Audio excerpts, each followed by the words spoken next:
Welcome. Sangeeta Bhalsingh या माझ्या YouTube चॅनलवर तुम्हा सर्वांचे हार्दिक स्वागत. आपण बोर्ड प्रश्नपत्रिका सोडवणार आहोत. ही प्रश्नपत्रिका आहे विषय अर्थशास्त्र इयत्ता 12वी. इकॉनॉमिक्स 49 हा कोड नंबर आहे विषयाचा. आणि ही प्रश्नपत्रिका आहे 3 ऑगस्ट 2000 रोजी झालेली परीक्षा, या वर्षीची. म्हणजे 80 गुण आहेत त्याला आणि वेळ आहे 3 तास.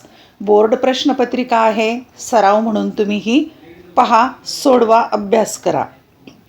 प्रश्नपत्रिका मिळाल्यानंतर इथे तुमचा सीट नंबर लिहायचा असतो, बोर्डचा बैठक क्रमांक, आणि मग सूचना वाचायच्या आहेत. सूचना महत्त्वाच्या आहेत. पहिली सूचना, सर्व प्रश्न सोडविणे अनिवार्य, म्हणजे सगळे प्रश्न सोडवणं गरजेचं आहे. 2, आवश्यक त्या ठिकाणी कोष्टके किंवा आकृत्या काढायच्या. अर्थशास्त्रात बऱ्याच ठिकाणी उत्तरामध्ये कोष्टक आणि आकृती काढणं गरजेचं आहे, वक्र वगैरे. त्याला आलेख पेपर लागत नाही. आलेख पेपर नसतानाही तुम्ही तुमच्या उत्तरपत्रिकेवरच आकृती काढायची. 3, उजव्या बाजूचे अंक प्रश्नांचे पूर्ण गुण दर्शवतात. प्रश्नपत्रिकेत उजव्या बाजूला गुण दर्शवलेत. 4, महत्त्वाची सूचना, सर्व मुख्य प्रश्नांची उत्तरे नवीन पानांवर लिहावीत. नवीन पानावर नवीन प्रश्न सुरू करायचा. 6 प्रश्न आहेत. 6 प्रश्न नवीन पानावर होतील. जिथे अ ब आहे, अ ब सुद्धा नवीन पानावर तुम्ही घ्यायचा आहे. आता पहा, या प्रश्नपत्रिकेत एकूण 6 प्रश्न आहे. 6 प्रश्न एका व्हिडिओ लेक्चरमध्ये घेणं शक्य नाही, खूप मोठा व्हिडिओ होईल, म्हणून मी त्याचे 3 भाग केले. पहिल्या भागामध्ये कोणते प्रश्न आहेत? पहिल्या भागात पहिला आणि दुसरा प्रश्न सोडवलेला आहे. ते व्हिडिओ लेक्चर झालेलं आहे, ते या चॅनलच्या प्लेलिस्टवर जाऊन तुम्ही पाहू शकता. भाग दुसरा आज आपण आत्ता घेत आहोत. त्यामध्ये 3रा आणि 4था प्रश्न आज सोडवूया आणि पुढच्या 3ऱ्या भागामध्ये प्रश्न 5वा आणि 6वा सोडविणार आहोत. चला तर पाहूया. प्रश्नपत्रिका आहे 3 ऑगस्ट 2023ची इयत्ता 12वी बोर्ड परीक्षेची अर्थशास्त्राची प्रश्नपत्रिका. त्याची उत्तरं कशी लिहायची ते तुम्हाला यावरून अंदाज येईल. भाग क्रमांक 2 घेतला आहे, म्हणजे 3रा आणि 4था प्रश्न आपण सोडवणार आहोत. प्रश्न क्रमांक 3 आहे, खालील प्रश्नांची उत्तरे लिहा. कोणतेही 3. 5 दिलेले आहेत, प्रश्न 3च सोडवायचे आहेत आणि गुण आहेत 12, म्हणजे एका प्रश्नाला 4 गुण. 4 त्रिक 12. 1, सूक्ष्म अर्थशास्त्राची कोणती 4 वैशिष्ट्ये स्पष्ट करा. फक्त 4च लिहा वैशिष्ट्य, आणि फार येत असेल तर एखादं 5वं लिहा, पण 4 लिहिले की 4 गुण मिळतील. एका मुद्द्याला 1 गुण. दुसरा प्रश्न, राष्ट्रीय उत्पन्नाच्या चक्रीय प्रवाहाचे द्विक्षेत्र प्रतिमान स्पष्ट करा. 3, उपयोगितेचे कोणते 4 प्रकार स्पष्ट करा. 4च स्पष्ट करा. नंतर 4था प्रश्न आहे, अंदाजपत्रकाचा अर्थ सांगून प्रकार स्पष्ट करा. आणि 5वा प्रश्न, मागणीची लवचिकता निर्धारित करणारे कोणते 4 घटक स्पष्ट करा. जिथे 4 विचारले तिथे 4च लिहा, आणि बहुतेक एका मार्काला 1 मुद्दा असतो. चला, आपण याची उत्तरं कशी लिहायची ते आपण पाहूया. सूक्ष्म अर्थशास्त्राची कोणतीही 4 वैशिष्ट्ये स्पष्ट करा. आता 8 वैशिष्ट्ये असतील तर मी त्यातली 4 वैशिष्ट्ये तुम्हाला लिहायला सांगणार आहे. मी 8ही इथे घेतलीत, कारण कदाचित हा प्रश्न अधिक गुणांना आला तर 8 वैशिष्ट्ये तुम्हाला माहिती असली पाहिजेत. पाहूया आपण आता याचं उत्तर. पहिलं वैशिष्ट्य आहे वैयक्तिक घटकांचा अभ्यास. आता पहिल्या वैशिष्ट्याचं स्पष्टीकरण पण करायचं, वैयक्तिक घटकांचा अभ्यासचं. सूक्ष्म अर्थशास्त्रात विशिष्ट उद्योग संस्था, कुटुंब संस्था, वैयक्तिक किमती यासारख्या लहान वैयक्तिक आर्थिक घटकांच्या वर्तनाचा अभ्यास केला जातो. दुसरं वैशिष्ट्य लिहायचं, किंमत सिद्धांत. सूक्ष्म अर्थशास्त्र वस्तू व सेवांच्या किंमत निश्चितीशी तसेच उत्पादन घटकांच्या किंमत निश्चितीशी संबंधित आहे, म्हणून सूक्ष्म अर्थशास्त्राला किंमत सिद्धांत असेही म्हणतात. तिसरं वैशिष्ट्य आहे आंशिक समतोल. 2 घटकांमधील संतुलन म्हणजे समतोल होय. सूक्ष्मलक्षी अर्थशास्त्रीय विश्लेषण म्हणजे आंशिक समतोलाचे विश्लेषण होय. आंशिक समतोलामध्ये एक उपभोक्ता, एक उत्पादन संस्था, विशिष्ट उद्योग इत्यादी वैयक्तिक आर्थिक घटकांच्या समतोलाचे विश्लेषण केले जाते. आंशिक समतोल विश्लेषण पद्धतीत वैयक्तिक घटकाला इतर आर्थिक घटकांपासून बाजूला काढून त्यांच्या समतोलाचा स्वतंत्रपणे अभ्यास केला जातो. 4थं वैशिष्ट्य आहे विशिष्ट गृहीतकांवर आधारित. इतर परिस्थिती कायम या मूलभूत गृहीतकाचाही आधार घेऊन विवेचनाची सुरुवात केली जाते. पूर्ण रोजगार, शुद्ध भांडवलशाही, पूर्ण स्पर्धा, सरकारचे निर्हस्तक्षेपाचे धोरण इत्यादी गृहीतकांवर आधारित असते. या गृहीतकांमुळे सिद्धांताचे विवेचन सोपे होते. 5वं वैशिष्ट्य आहे विभाजन पद्धत. सूक्ष्मलक्षी अर्थशास्त्रात अर्थव्यवस्थेचे लहानात लहान वैयक्तिक घटकांमध्ये विभाजन केले जाते व नंतर प्रत्येक घटकाचा स्वतंत्रपणे तपशीलवार अभ्यास केला जातो. म्हणजे सूक्ष्मलक्षी अर्थशास्त्रात विभाजन पद्धतीचा वापर केला जातो. उदाहरणार्थ राष्ट्रीय उत्पन्नामधील वैयक्तिक उत्पन्नाचा अभ्यास, समग्र मागणीमधील वैयक्तिक मागणीचा अभ्यास इत्यादी. 6वं वैशिष्ट्य सीमांत तत्वाचा वापर. सीमांत संकल्पना ही सूक्ष्म आर्थिक विश्लेषणाचे मुख्य साधन आहे. सीमांत परिमाण म्हणजे एका वाढीव नगामुळे एकूण परिमाणात होणारा बदल होय. सीमांत तत्वाचा वापर सूक्ष्म बदलांचा परिणाम उत्पादक व उपभोक्त्याचे आर्थिक निर्णय घेताना केला जातो. 7वं वैशिष्ट्य आहे बाजार रचनेचे विश्लेषण. सूक्ष्म अर्थशास्त्र पूर्ण स्पर्धा, मक्तेदारीयुक्त स्पर्धा, मक्तेदारी, अल्पाधिकार बाजार या विविध बाजार रचनांचे विश्लेषण करते. 8वं वैशिष्ट्य मर्यादित व्याप्ती. सूक्ष्म अर्थशास्त्राची व्याप्ती तेजी मंदी, व्यवहार तोल, राष्ट्रीय उत्पन्न, दारिद्र्य, बेरोजगारी, लोकसंख्या, आर्थिक वृद्धी यासारख्या राष्ट्रव्यापी आर्थिक समस्यांशी संबंधित नसून फक्त वैयक्तिक घटकापुरती मर्यादित आहे. या 8 पैकी कोणतीही 4 ते 5 वैशिष्ट्ये लिहा. दुसरा प्रश्न आहे राष्ट्रीय उत्पन्नाच्या चक्रीय प्रवाहाचे द्विक्षेत्र प्रतिमान स्पष्ट करा. उत्तर कुटुंब संस्था आणि व्यवसाय क्षेत्र अशी 2 विभागात द्विक्षेत्र प्रतिमान विभागणी होते. आकृतीच्या वरच्या भागात, आता पुढच्या पानावर आकृती आहे त्याचं वर्णन. आकृतीच्या वरच्या भागात उत्पादन घटकांची बाजारपेठ आणि खालच्या भागात वस्तू व सेवांची बाजारपेठ स्पष्ट केली आहे. याला उत्पादन घटकांचा प्रवाह म्हणतात. हे आकृतीत बाहेरील बाजूस दर्शवले आहे. आता पहा या आकृतीमध्ये, ही आकृती काढायचीच आहे. राष्ट्रीय उत्पन्नाचे चक्रीय प्रवाह द्विक्षेत्र प्रतिमान यामध्ये एका बाजूला आहे कुटुंब संस्था, दुसऱ्या बाजूला आहे उत्पादन संस्था आणि भूमी, श्रम, भांडवल संयोजक हे उत्पादनाचे घटक आहेत. ते उत्पादन संस्थांना पुरवले जातात आणि त्याच वेळेला वस्तू व सेवांवर उपभोग खर्च उपभोक्त्यांकडून केला जातो आणि उत्पादन घटकांना खंड, वेतन, व्याज, नफा या स्वरूपात मोबदला मिळतो. ग्राहकांना वस्तू व सेवा या मिळतात उत्पादन संस्थांकडून कुटुंब संस्थाकडे. असा हा द्विक्षेत्र प्रतिमान सिद्धांत आहे. ही आकृती काढायची आणि माहिती लिहायची त्याची. वरील आकृतीत असे दर्शवले आहे की उत्पादन घटकांचा प्रवाह कुटुंब संस्थेकडून उद्योग संस्थेकडे जातो. उद्योग संस्था उत्पादन घटकांचा वापर करून कुटुंब संस्थेला आवश्यक असणाऱ्या वस्तू व सेवा उपलब्ध करून देतात. तर उलट दिशेने वस्तू व सेवांचा प्रवाह उत्पादन संस्थेकडून कुटुंब संस्थेकडे जातो. हे आकृतीत आतील बाजूस दर्शवले आहे. ही प्रक्रिया सतत चालू राहते. यासारखी प्रक्रिया पैशाच्या प्रवाहातही चालू राहते. पैशाचा प्रवाह हा उद्योग संस्थेकडून कुटुंब संस्थेकडे उत्पादन घटकांच्या मोबदल्यांच्या खंड, वेतन, व्याज, नफा या स्वरूपात प्रवाहित होतो. कुटुंब संस्था त्या उत्पन्नाचा वापर वस्तू व सेवांच्या खरेदीसाठी करतात. अशा प्रकारे पैशातील उत्पन्न प्रवाह उद्योग संस्थाकडून कुटुंब संस्थेकडे प्रवाहित होतो. तर उलट दिशेने कुटुंब संस्थांकडून प्रवाह उद्योग संस्थेकडे जातो. राष्ट्रीय उत्पन्नाच्या प्रवाहात उत्पादन घटकांचे उत्पन्न हे खर्चात रूपांतरित होते, कारण व्यक्तीच्या गरजा कधीच संपत नाहीत. त्यामुळे राष्ट्रीय उत्पन्नाचा सातत्याने चालू राहणारा चक्रीय प्रवाह तयार होतो.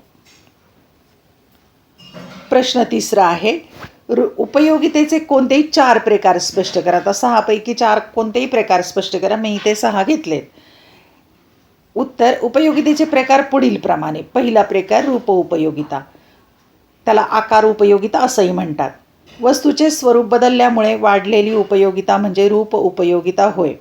वस्तूचा रंग, रूप, आकार, बाह्य स्वरूप इत्यादींमध्ये बदल करून रूप उपयोगिता निर्माण केली जाते. उदाहरणार्थ मातीपासून भांडी बनवणे, लाकडापासून फर्निचर बनवणे इत्यादी. दुसरा प्रकार आहे स्थल उपयोगिता. वस्तूचे स्थलांतर करून वाढलेली उपयोगिता म्हणजे स्थल उपयोगिता होय. वस्तूचे उत्पादनाच्या ठिकाणाहून उपभोगाच्या ठिकाणी स्थलांतर केल्यामुळे स्थल उपयोगिता निर्माण होते. उदाहरणार्थ समुद्राकाठची वाळू बांधकामाच्या ठिकाणी आणून त्या वाळूत उपयोगिता निर्माण करणे. तिसरा प्रकार आहे सेवा उपयोगिता. समाजातील विविध घटकांनी पुरवलेल्या सेवांमधून मिळणारी उपयोगिता म्हणजे सेवा उपयोगिता होय. उदाहरणार्थ डॉक्टर, वकील, शिक्षक इत्यादींच्या सेवांमधून मिळणारी उपयोगिता. चौथा प्रकार आहे ज्ञान उपयोगिता. विशिष्ट वस्तूचे ज्ञान प्राप्त करून त्यापासून मिळणारी उपयोगिता म्हणजे ज्ञान उपयोगिता होय. उदाहरणार्थ संगणकाच्या विविध कार्यप्रणालींचा अभ्यास केल्यामुळे संगणकाद्वारे मिळणारी उपयोगिता. पाचवा प्रकार आहे स्वामित्व उपयोगिता. याला मालकी उपयोगिता असंही म्हणतात. वस्तूच्या मालकी हक्कामुळे निर्माण होणारी उपयोगिता म्हणजे स्वामित्व उपयोगिता होय. उदाहरणार्थ दुकानातील धान्याची खरेदी केल्यानंतर त्यापासून मिळणारी उपयोगिता. सहावा प्रकार काल उपयोगिता. वस्तूच्या वापराचा काळ बदलून वाढवलेली उपयोगिता म्हणजे काल उपयोगिता होय.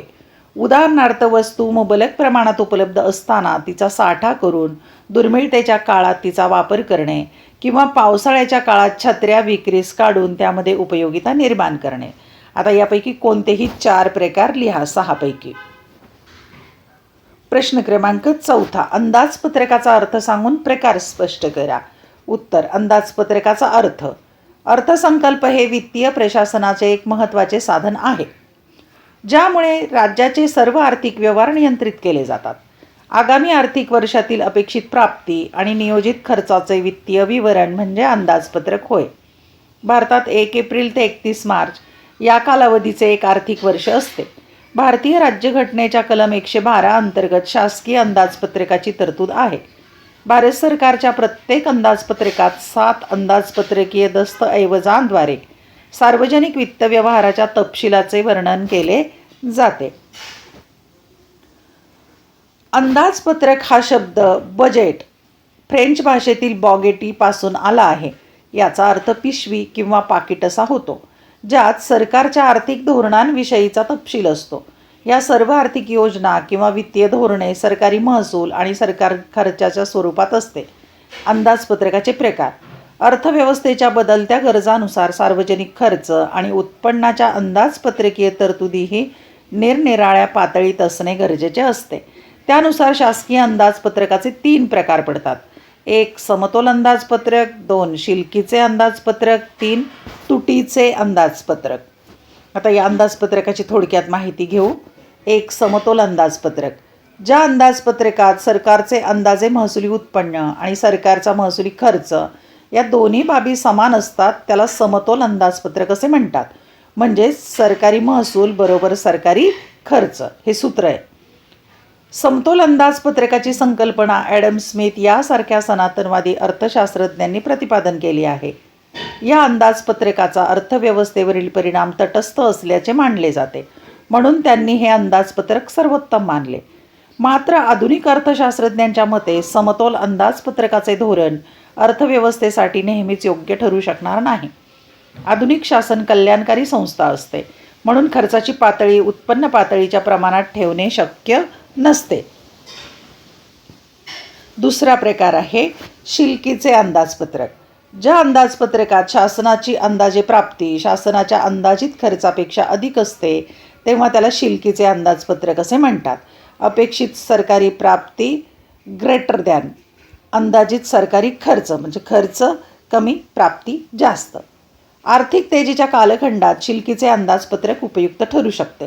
आर्थिक तेजीच्या काळात रोजगार पातळी जरी जास्त असली तरी त्याचबरोबर किंमत वाढीची प्रवृत्ती अधिक असते. विशेषतः कमी अधिक प्रमाणात स्थिर उत्पन्न असणाऱ्या लोकांच्या हितासाठी याचे नियंत्रण करण्याची आवश्यकता असते. तिसरा प्रकार आहे तुटीचे अंदाजपत्रक. जेव्हा सरकारची अपेक्षित प्राप्ती अंदाजित सरकारी खर्चापेक्षा कमी असते तेव्हा त्याला तुटीचे अंदाजपत्रक म्हणतात.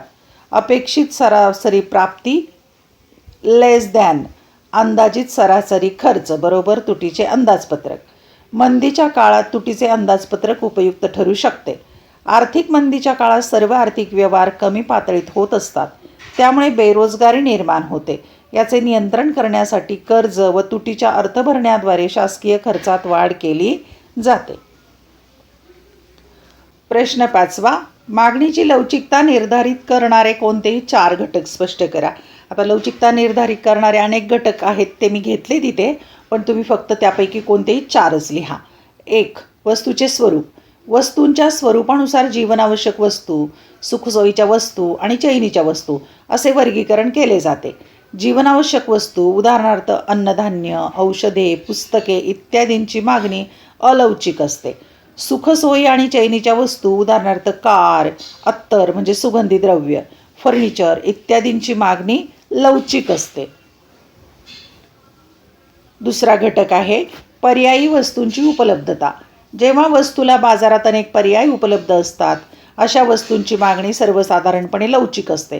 उदाहरणार्थ लिंबू सरबत, उसाचा रस इत्यादी. या वस्तूला बाजारात जवळचा पर्याय उपलब्ध नसेल, उदाहरणार्थ मीठ, तर अशा वस्तूंची मागणी अलौकिक असते. तिसरा मुद्दा आहे वस्तूचे अनेक उपयोग. एकाच उपयोगासाठी असणाऱ्या वस्तूची लवचिकता कमी लवचिक असते. विविध उपयोगी वस्तूंची मागणी जास्त लवचिक असते, उदाहरणार्थ कोळसा, वीज इत्यादी. क्रमांक 4, व्यसनाच्या वस्तू. सवयीच्या वस्तूंची मागणी अधिक अलौकिक असते, उदाहरणार्थ व्यसन, अंमली पदार्थ इत्यादी. 5, टिकाऊपणा. टिकाऊ वस्तूंची मागणी जास्त लवचिक असते, उदाहरणार्थ फर्निचर, धुलाई यंत्र इत्यादी. तर नाशवंत वस्तूंची मागणी अलौकिक असते, उदाहरणार्थ दूध, भाजीपाला इत्यादी. 6, पूरक वस्तू. एक गरज पूर्ण करण्यासाठी अनेक वस्तूंना मागणी केली जाते. अशा पूरक वस्तूंची मागणी अलौकिक असते. उदाहरणार्थ मोबाईलची किंमत कमी झाली तर सिम कार्डची मागणी वाढू शकते. कोणतेही 4च मुद्दे तुम्हाला लिहायचेत यापैकी. प्रश्न क्रमांक 4 सुरू होतोय. खालील विधानांशी आपण सहमत आहात की नाही ते स्पष्ट करा. कोणतेही 3च सोडवायचे. 5 पैकी 3 सोडवायचे. 12 गुण आहेत म्हणजे एका प्रश्नाला 4 गुण. आता इथे लक्षात घ्यायचं, सहमत आहात किंवा नाहीत हे विधान लिहायचं, त्याच्यासाठी 1 गुण, आणि त्याची कारणं लिहायची, त्याच्यासाठी 3 गुण. मग 3 गुण आहेत, कारणांसाठी 3 मुद्दे तरी यायला हवेत. असे एकूण 4 गुणांचा प्रश्न. 1, घटत्या सीमांत उपयोगितेचा सिद्धांत अनेक गृहितांवर आधारित आहे. 2, निर्देशांकाला कोणत्याही मर्यादा नाहीत.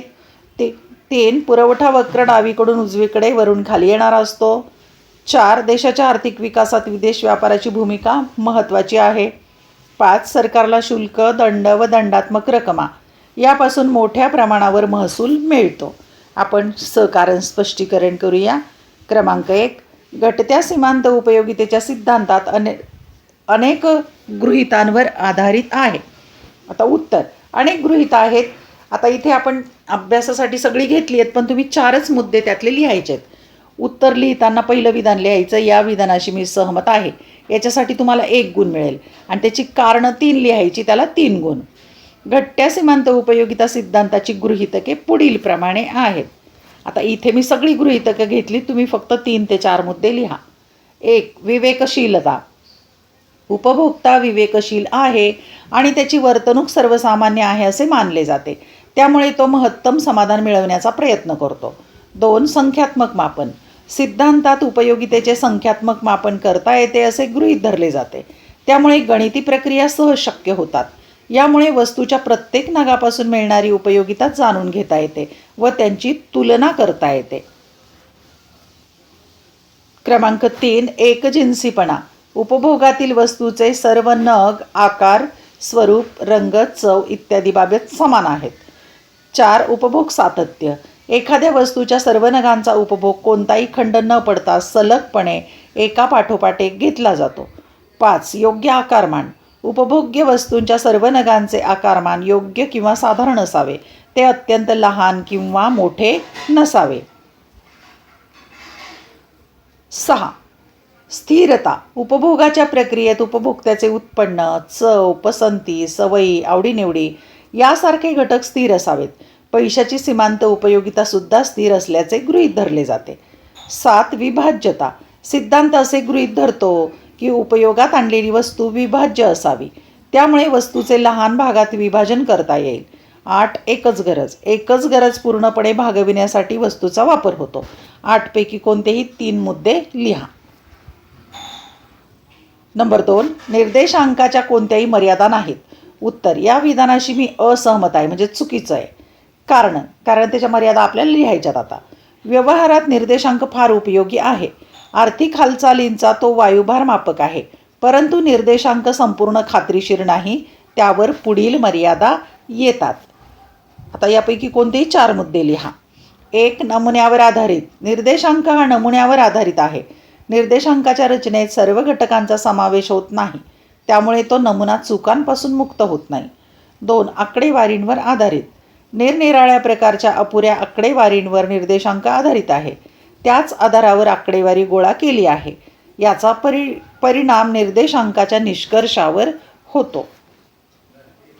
क्रमांक 3. निर्देशांकाचा चुकीचा उद्देश. निर्देशांक हा चुकीच्या उद्देशाने वापरला जातो. मूळ वर्षातील परिस्थितीबरोबर चालू वर्षातील परिस्थितीशी तुलना केली जाते, म्हणून व्यक्ती मूळ वर्षाची निवड करते, परंतु त्याचा हेतू योग्य असला पाहिजे. उदाहरणार्थ, व्यावसायिक माणसाने मूळ वर्ष म्हणून जास्त नफा असलेले वर्ष निवडले आणि चालू वर्षातील नफा कमी असेल तर हे योग्य नाही. 4. सूत्राची उणीव. निर्देशांकाच्या रचनेसाठी अचूक सूत्र नाही, ही फक्त सरासरी आहे, त्यामुळे त्याला सरासरीच्या सर्व मर्यादा पडतात. 5. अर्थव्यवस्थेतील बदल. देशातील लोकांच्या सवयी, आवडी आणि अपेक्षा नेहमीच बदलत असतात. त्या सर्व बदलांचा समावेश निर्देशांकात केला जात नाही. 6. गुणवत्तेत बदल. वस्तूच्या गुणवत्तेत झालेल्या बदलाकडे निर्देशांक दुर्लक्ष करतो. चांगल्या वस्तूंना पर्याय असलेल्या सर्वसामान्य वस्तूंपेक्षा दिलेल्या वेळेत चांगल्या दर्जाच्या वस्तूंचा उत्पादन खर्च जास्त असतो आणि किंमतही जास्त असते. 7. बैजिक भार. निरनिराळ्या वस्तूंना दिलेला भार बैजिक असतो. 8. मर्यादित व्याप्ती. निर्देशांकाला मर्यादित व्याप्ती आहे, कारण एका हेतूने तयार केलेला निर्देशांक दुसऱ्या कोणत्याही हेतूसाठी वापरले जात नाहीत. कोणतेही 4च मुद्दे लिहा 8 पैकी. क्रमांक 3. पुरवठा वक्र डावीकडून उजवीकडे वरून खाली येणारा असतो. उत्तर. वरील विधानाशी मी असहमत आहे, कारण पुरवठा नियम लिहू आपण. इतर परिस्थिती स्थिर असताना वस्तूच्या अधिक किमतीला जादा नगसंख्येचा पुरवठा केला जातो व वस्तूच्या कमी किमतीला कमी नगसंख्येचा पुरवठा केला जातो. दुसऱ्या शब्दात, इतर घटक स्थिर असताना किंमत वाढल्यास वस्तूच्या नगसंख्येचा पुरवठा वाढतो, तर किंमत कमी झाल्यास वस्तूचा पुरवठा कमी होतो. सूत्र लिहायचं Sx बरोबर F(Px), म्हणजे पुरवठा किमतीचं फलन आहे. आता त्यासाठी तक्ता द्यायचा. हा पुरवठा पत्रक द्यायचं. क्षवस्तूची प्रति किलो किंमत रुपयामध्ये दिली आहे. क्षवस्तूचा पुरवठा नगसंख्या किलोग्रॅममध्ये. 10, 20, 30, 40, 50 किंमत वाढत गेली. पुरवठा 100, 200, 300, 400, 500 वाढत गेला. किंवा किंमत 50, 40, 30, 20, 10 कमी होत गेली. पुरवठाही 500, 400, 300, 200, 100 कमी होत गेला. म्हणून पुरवठा वक्र पण काढून दाखवायचा आहे आपल्याला. म्हणून पुरवठा वक्र असा प डावीकडून उजवीकडे वर जातो, खाली नाही येत. म्हणजे अ आणि य अक्षावर किंमत घ्यायची, आणि क्ष अक्षावर पुरवठा घ्यायचा. हे प्रमाण नोंदवून घ्यायचं तक्त्याप्रमाणे. 10, 20, 30, 40, 50, 100, 200, 300, 400, 500 बिंदू जोडायचे. हे बिंदू जोडायचे आणि मग हा वक्र काढायचा प. आता त्या आकृतीचं विश्लेषणसुद्धा लिहायचं आहे आपल्याला, म्हणजे आपल्याला सिद्ध करता येईल की वक्र कसा आहे तो. आकृतीमध्ये वस्तूचा पुरवठा नगसंख्या क्ष अक्षावर आणि किंमत य अक्षावर दाखवली आहे. प हा पुरवठा वक्र डावीकडून उजवीकडे वर जाणारा असून किंमत आणि पुरवठा यांचा प्रत्यक्ष समसंबंध दर्शवला आहे. एवढं लिहायचं. 4 गुण मिळतील. आकृती आणि तक्ता काढायचंच. 4था प्रश्न. देशाच्या आर्थिक विकासात विदेश व्यापाराची भूमिका महत्त्वपूर्ण आहे. उत्तर. वरील विधानाशी मी सहमत आहे. कारणे. व्यापार हा आर्थिक वृद्धीची गुरुकिल्ली आहे, कारण देशाच्या आर्थिक विकासात तो महत्त्वाची भूमिका बजावतो. विकसित राष्ट्रात आंतरराष्ट्रीय व्यापाराचा स्थूल देशांतर्गत उत्पादनात महत्त्वपूर्ण वाटा असतो. विदेशी व्यापाराच्या भूमिकेचे समर्थन खालीलप्रमाणे करता येईल. आता यापैकी कोणतेही 4 मुद्दे तुम्ही लिहायचे आहेत. 1. परकीय चलन प्राप्ती. विदेशी व्यापारामुळे परकीय चलन प्राप्त होते. प्राप्त विदेशी चलनाचा विविध उत्पादक कार्यासाठी वापर करता येतो. विदेशी व्यापारामुळे स्वदेशी वस्तूंच्या व सेवांच्या उत्पादनास व बाजार विस्तारीकरणास प्रोत्साहन मिळते. 2. गुंतवणुकीस प्रोत्साहन. विदेशी व्यापारामुळे उत्पादकांना वस्तू व सेवांची देशांतर्गत बाजारपेठेत विक्री करण्याबरोबरच जागतिक बाजारपेठेत निर्यात करण्याची संधी मिळते. परिणामी देशातील विविध वस्तूंच्या व सेवांच्या उत्पादनास चालना मिळते व त्यासाठी गुंतवणुकीस प्रोत्साहन मिळते. क्रमांक 3, श्रमविभागणी आणि विशेषीकरण. विदेशी व्यापारामुळे जागतिक पातळीवर श्रमविभागणी व विशेषीकरण होते. काही देशात मुबलक प्रमाणात नैसर्गिक साधनसंपत्ती उपलब्ध असते. असे देश कच्च्या मालाची निर्यात करू शकतात. अशा प्रकारे विदेशी व्यापारामुळे श्रमविभागणी आणि विशेषीकरण होऊन त्याचा सर्व देशांना लाभ होतो. 4, संसाधनांचे पर्याप्त वाटप आणि वापर. विदेशी व्यापारामुळे दुर्मिळ संसाधने अशा वस्तूच्या उत्पादनाकडे वळवली जातात ज्यांच्यापासून महत्तम लाभ प्राप्त होतो. अशा प्रकारे विदेशी व्यापारामुळे आंतरराष्ट्रीय पातळीवर संसाधनांचे पर्याप्त वाटप व वापर होतो. 5, किंमत पातळीतील स्थैर्य. विदेशी व्यापारामुळे मागणी व पुरवठा यांची स्थिती स्थिर राहते. पर्यायाने अर्थव्यवस्थेतील किंमत पातळी स्थैर्य निर्माण होते. 6, बहुविध पर्यायांची उपलब्धता. विदेशी व्यापार ग्राहकांना बहुविध आयात वस्तू उपलब्ध करून देतो. विदेशी व्यापार तीव्र स्पर्धात्मक स्वरूपाचा असल्यामुळे तो गुणात्मक व उच्च दर्जाच्या उत्पादनाची खात्री देतो. त्यामुळे राहणीमानाचा दर्जा उंचावतो. 7, प्रतिष्ठा व नावलौकिक. निर्यातदार देश आंतरराष्ट्रीय बाजारात प्रतिष्ठा व नावलौकिक मिळवू शकतात. जो देश निर्यात व्यापारात सहभागी झालेला आहे त्या देशाला आंतरराष्ट्रीय बाजारपेठेत पत प्राप्त होते. उदाहरणार्थ जपान, जर्मनी, स्वित्झर्लंड यासारख्या देशांनी उच्च दर्जाच्या इलेक्ट्रॉनिक वस्तूंची निर्यात केल्यामुळे त्यांना विदेशी बाजारात मोठ्या प्रमाणात प्रतिष्ठा व नावलौकिक मिळाला आहे. 5वा शेवटचा प्रश्न, सरकारला शुल्क, दंड व दंडात्मक रकमा यापासून मोठ्या प्रमाणावर महसूल मिळतो. उत्तर, या विधानाशी मी असहमत आहे. कारण, पहिलं कारण, शुल्क व दंड यापासून मिळालेला महसूल हा करेतर महसूल होय.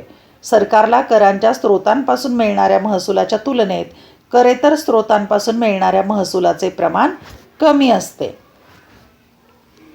दुसरं कारण, शासनाने पुरवलेल्या सेवेचा एखाद्या ग्राहकाने लाभ घेतला तरच शासनाला शुल्काच्या स्वरूपात महसूल प्राप्त होतो. त्याचप्रमाणे एखाद्या व्यक्तीने देशातील कायद्याचे उल्लंघन केले तरच शासनाला दंडाच्या स्वरूपात महसूल मिळतो. 3, परंतु देशातील अनेक व्यक्ती नियमितपणे शासनाने पुरवलेल्या सेवांचा लाभ घेतील किंवा काही व्यक्ती सातत्याने देशातील कायद्याचे उल्लंघन करतील असे सांगता येत नाही. म्हणजेच शुल्क व दंड यापासून सरकारला नियमित व निश्चित स्वरूपात महसूल प्राप्त होतोच असे नाही. म्हणून सरकारला शुल्क, दंड यापासून मोठ्या प्रमाणावर महसूल न मिळता मर्यादित प्रमाणात महसूल मिळतो. अशा प्रकारे आपण 4था आणि 5वा प्रश्न सोडवलेला आहे. पुढील व्हिडिओ लेक्चरमध्ये आपण 6वा आणि 7वा प्रश्न सोडवणार आहोत. धन्यवाद. व्हिडिओ लेक्चर आवडल्यास चॅनल सबस्क्राईब करा, बेल आयकॉन प्रेस करा, म्हणजे मी नवीन व्हिडिओ पोस्ट केल्याचं नोटिफिकेशन तुम्हाला आपोआप मिळेल. तसेच तुमच्या शंका असतील तर या व्हिडिओच्या खाली नक्की लिहा. आवडलेले व्हिडिओ लाईक करा, कमेंट करा, तुमच्या मित्रमैत्रिणींना शेअर करा. अभ्यासासाठी खूप खूप शुभेच्छा.